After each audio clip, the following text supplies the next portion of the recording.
പാകിസ്ഥാനിൽ രാഷ്ട്രീയ അട്ടിമറിക്ക് സാധ്യതയെന്ന റിപ്പോർട്ടുകൾ.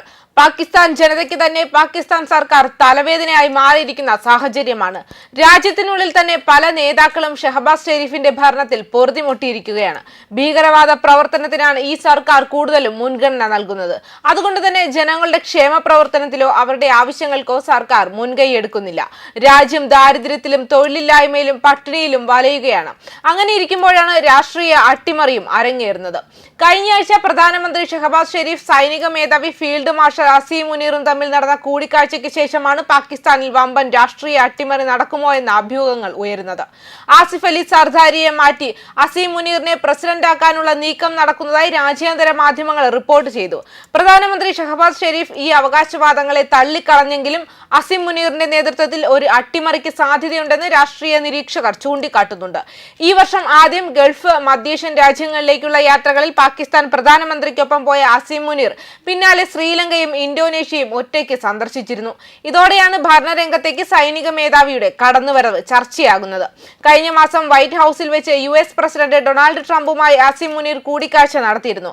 പ്രധാനമന്ത്രി ഷഹബാസ് ഷെരീഫിന് പോലും ട്രംപ് ഇതുവരെ സ്വീകരണം നൽകിയിട്ടില്ല എന്നതും ഒരു അട്ടിമറി സാധ്യത അവശേഷിപ്പിക്കുന്നുണ്ട്.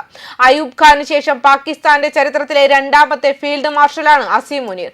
1958 ഒക്ടോബറിൽ അന്നത്തെ പ്രസിഡന്റ് ഇസ്കന്ദർ മിർസയെ സൈനിക അട്ടിമറിച്ചാണ് അയൂബ് ഖാൻ രാജ്യത്തിന്റെ ആദ്യ സൈനിക ഭരണാധികാരിയായി മാറിയത്.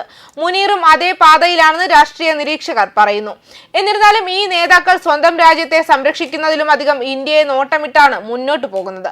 ഇന്ത്യയെ ഭയന്ന് പാകിസ്ഥാനിൽ ചില നിർണായക നീക്കങ്ങൾ നടക്കുന്നുണ്ട് എന്ന വിവരങ്ങളും പുറത്തു വരുന്നുണ്ട്. പാകിസ്ഥാൻ തങ്ങളുടെ വ്യോമാതിർത്തി അടച്ചിട്ട് സൈനികാഭ്യാസമോ മിസൈൽ പരീക്ഷണമോ നടക്കുന്നുണ്ട് എന്ന സൂചനകളാണ് പുറത്തു വരുന്നത്.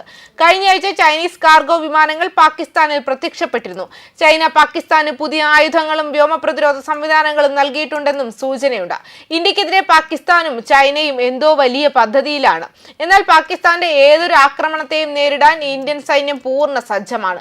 പാകിസ്ഥാന്റെ മധ്യമേഖലയിലെ വ്യോമാതിർത്തി ജൂലൈ 16 മുതൽ 23 വരെ പൂർണ്ണമായും അടച്ചിട്ടിരിക്കുമെന്നായിരുന്നു വിവരങ്ങൾ വന്നത്.